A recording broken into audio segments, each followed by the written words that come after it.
Queridos hermanos, seguimos compartiendo con ustedes estas charlas, estos encuentros que le hemos llamado Tras las huellas de Jesús. Y hoy nos abocamos a comentar esto de la experiencia religiosa de Jesús. Parece paradójico, pero Jesús fue el iniciador de un movimiento religioso muy importante que nosotros llamamos cristianismo, y sin embargo poco, aún con los últimos estudios históricos, se ha escrito, hablado, comentado acerca de su experiencia religiosa, como pensando que Jesús, por ser el Hijo de Dios, ya desde niño tenía plena conciencia de su filiación, es decir, que Dios era su Padre y que por eso no podía experimentar procesalmente a Dios o la presencia de Dios.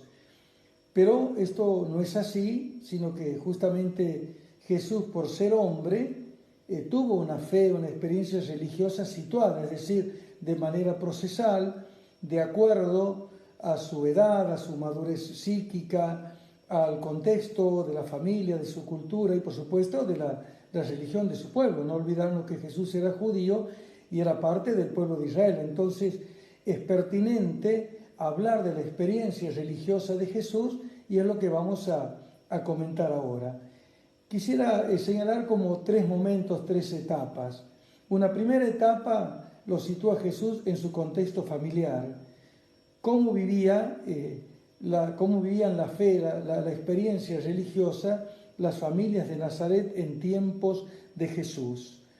La familia lo era todo, en la familia se aprendía todo, también a experimentar la presencia de Dios. Esa fe, que era una fe simple, conservadora, estaba centrada principalmente en la Torá, es decir, en la palabra, en la ley, ¿no? En la ley de Dios, y en las reuniones de los días sábados, que era el día en que el pueblo de Israel descansaba y lo consagraba a Dios. Jesús desde niño aprendió a rezar esa famosa oración que está en Deuteronomio capítulo 6 versículos 4-5, llamada la Shema Israel, es decir, escucha Israel, ¿no? Esta oración dice así: escucha Israel, el Señor nuestro Dios es el único Señor, y amarás al Señor tu Dios con todo tu corazón, con toda tu alma y con todas tus fuerzas. Esta oración se grabó de tal manera en el corazón de Jesús, ya desde niño, desde pequeño, que cuando un escriba se acerca para preguntarle cuál era el mandamiento más importante, podemos verlo en el capítulo 12 del Evangelio de Marcos, versículos 29 y 30, Jesús les responde con esta oración. El mandamiento más importante es: escucha Israel, el Señor nuestro Dios es el único Señor y lo amarás con todo tu corazón, con toda tu fuerza, con toda tu alma. Esta oración estaba grabada en el corazón de Jesús y como buen judío la rezaba a la mañana, al levantarse, y a la noche, al acostarse. Jesús en Nazaret, a pesar de que, como hemos dicho, era un pueblo muy pequeño, tenían plena conciencia de pertenecer al pueblo judío, al pueblo de Israel. Por eso este signo, el de la circuncisión, a todo varón se lo circuncidaba como una forma de testimoniar que pertenecía al pueblo de Israel. El Evangelio de Lucas, capítulo 2, versículo 11, nos dice: 8 días después, se refiere al nacimiento de Jesús, llegó el tiempo de circuncidar al niño y se le puso el nombre de Jesús. Es decir, Jesús, como todo niño judío, fue circuncidado y de esta manera empezó a formar parte del pueblo de Israel. Es decir, como síntesis podemos decir que toda persona, todo niño, desde pequeño en su familia aprendía a experimentar a Dios a través de la Torá y de las reuniones de los sábados, en la sinagoga. Allí, principalmente los varones, se acercaban a rezar, a escuchar algún pasaje del Pentateuco, de los libros proféticos, cantaban posiblemente los salmos, y un miembro de la comunidad explicaba las Escrituras. Esto es lo que Jesús hizo, acuérdense en el capítulo 4, narrado en el capítulo 4 del Evangelio de Lucas, cuando vuelve a Nazaret y toma el texto, el pasaje del profeta Isaías y se lo aplica a sí mismo. Lo podía hacer libremente cualquier varón mayor de edad. ¿Y qué es lo que hizo Jesús cuando regresó a Nazaret después de su derrotero por la Galilea? La segunda etapa de esta experiencia religiosa de Jesús está desde su infancia hasta cuando aparece ya en su etapa madura junto al Bautista en el desierto de Judea. Los evangelios no nos dicen nada de esta etapa de la vida de Jesús, y no es que queramos llenar esta etapa de su vida con afirmaciones fantasiosas, pero también sería improcedente pensar que todo este tiempo, la preadolescencia, la juventud de Jesús y buena parte de su etapa de maduración, no haya tenido ninguna experiencia religiosa. Jesús, que nació en una familia creyente y aprendió allí a amar a Dios, seguramente habrá tenido distintas experiencias de búsqueda de Dios, ¿no? Fue madurando esta búsqueda de Dios, y qué es lo que lo llevó, y ahí entramos en la tercera etapa, hasta el Bautista, hasta Juan el Bautista. Los evangelios nos dicen, Mateo capítulo 3, versículos 2, nos dice que Jesús fue al desierto para hacerse bautizar por Juan, porque allí, junto con Juan, compartían la idea de la inminente venida del reino de Dios y la necesidad que el pueblo de Israel tenía de convertirse para poder recibir al Mesías. Por eso, en ese capítulo 3, versículo 2 del Evangelio de Mateo, se dice que Juan le decía a la multitud: conviértanse porque el reino de Dios está cerca. También en Lucas capítulo 3, versículo de 7 y 8, Juan decía a los que venían a hacerse bautizar por él: raza de víboras, ¿quién les enseñó a escapar de la ira de Dios que se acerca?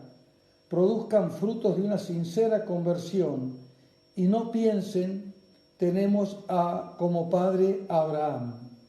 Allí, en el desierto de Judá, también Jesús fue bautizado por Juan. Todo el pueblo se hacía bautizar y también fue bautizado Jesús. Mientras estaba orando, se abrió el cielo y el Espíritu Santo descendió sobre él en forma corporal como una paloma. Se oyó entonces una voz del cielo que dijo: tú eres mi Hijo muy querido, en quien tengo puesta mi predilección. Lucas 3, versículos 21 y 22. Aquí, en el bautismo, Jesús podemos decir que experimentó quizás como nunca la presencia de Dios. Fue una experiencia mística que lo tocó en toda su integralidad afectiva, psíquica, transformó en algún sentido su vida. Aquí Jesús toma plena conciencia de que es el Hijo de Dios y que Dios es su Padre, y al mismo tiempo sentirse poseído por el Espíritu Santo. Por eso estos dos polos de la conciencia mesiánica de Jesús, ¿no? La experiencia de Dios como Padre y de sentirse poseedor del Espíritu Santo, es lo que llevará a Jesús a abandonar al Bautista y comenzar su propio proyecto de vida, su propio proyecto mesiánico, que él llamará el reino de Dios. Por eso cuando el Bautista le manda a preguntar a Jesús si tenían que esperar, si él era el Mesías o tenían que esperar a otro. Jesús le dirá: vayan a contar a Juan lo que han visto y oído. Los ciegos ven, los paralíticos caminan, los leprosos son purificados y los sordos oyen. Los muertos resucitan, la buena noticia es anunciada a los pobres. Lucas 7, versículos 18 y 22. A partir entonces del bautismo y de esta experiencia profunda de encuentro con Dios, como digo, a ese Dios que Jesús va a experimentar como Padre, y de sentirse poseído por el Espíritu Santo, y de ese Dios que llega a través de su propia actuación, Jesús irá forjando esto que llamó el reino de Dios, es decir, la presencia de Dios actuando en la historia, actuando y transformando el mundo. Estos tres rasgos van a formar lo que llamamos la espiritualidad de Jesús, la conciencia de filiación, Dios Padre, la conciencia de de estar poseído por el Espíritu Santo y de la llegada del reino de Dios. El próximo encuentro, cuando hablemos de la espiritualidad de Jesús, vamos a ahondar en estos aspectos. Recuerden entonces, Jesús como hombre también tuvo una experiencia de Dios que fue por etapas, fue procesal, de acuerdo a su edad, de acuerdo a su familia, a la historia de su pueblo, a la cultura. Fue un buscador de Dios, siempre estuvo buscando a Dios. Y a partir del bautismo, cuando toma plena conciencia de su filiación, allí comienza su ministerio público y propiamente lo que llamamos el reino de Dios, la actuación de Dios en la historia. Como digo, el próximo encuentro vamos a ahondar sobre estos aspectos. Que Diosito los bendiga, que esta humilde charla, este humilde comentario les ayude a seguir creciendo y madurando en la fe, y que Jesús, nuestro Dios, nuestro Señor, a quien amamos con todo el corazón y a quien servimos, nos llene de gozo y alegría las vidas de cada uno. Que el Señor los bendiga y los guarde siempre. Que así sea.